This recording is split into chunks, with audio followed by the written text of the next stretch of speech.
Olá, eu sou Paulo Clias e nós estamos em mais uma das nossas colunas semanais de vídeo para tratar de assuntos da economia do nosso país.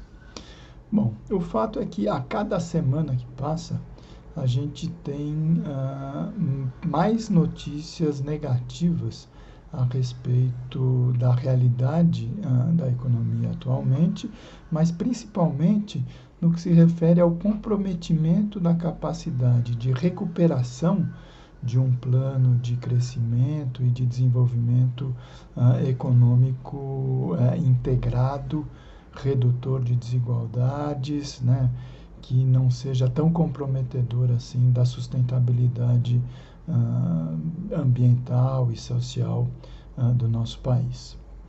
A notícia da semana refere-se à produção de um bem fundamental para qualquer processo produtivo industrial no mundo contemporâneo.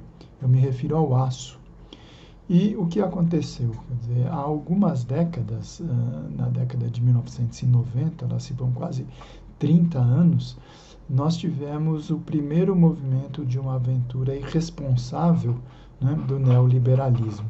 Primeiro no governo Collor e, na sequência, no governo Fernando Henrique, quando o conjunto da indústria siderúrgica brasileira foi privatizada, foi vendida a preço de banana para o capital financeiro nacional e internacional.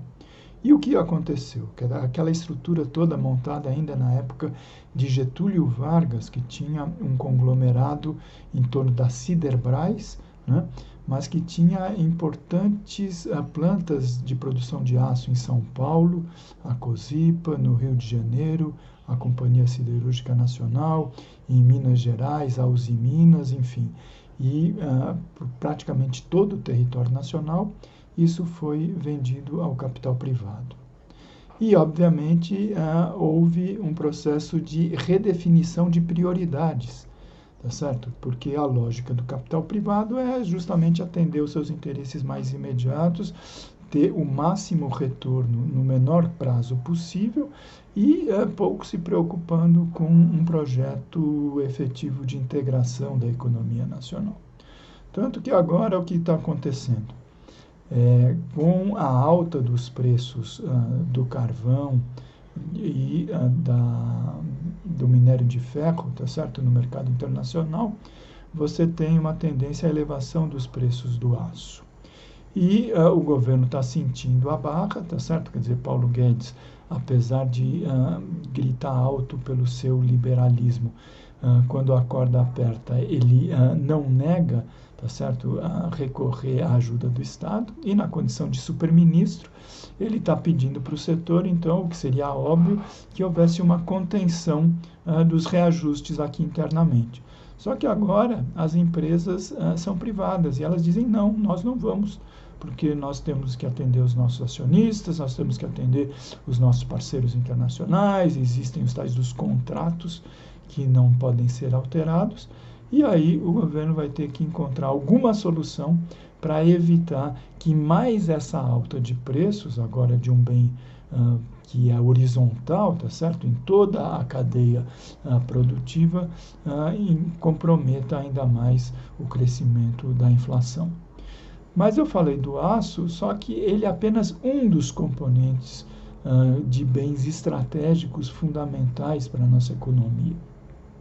A mesma coisa acontece, por exemplo, na área da energia, tá certo? Quer dizer, o governo privatizou, né, vai tentar vender, né, conseguir autorização para privatizar a Eletrobras, por exemplo, né, que é responsável pela produção e pela transmissão de uma parcela considerável da energia elétrica do país, e o governo está com essa política liberaloide criminosa com relação à Petrobras, tá certo? Quer dizer, de se submeter a aumentos, reajustes nos preços do petróleo e dos derivados, cada vez que temos um soluço, né, perdão, do trocadilho pela saúde do nosso presidente, algum soluço no preço do petróleo pela OPEP, que é o cartel dos países produtores de petróleo.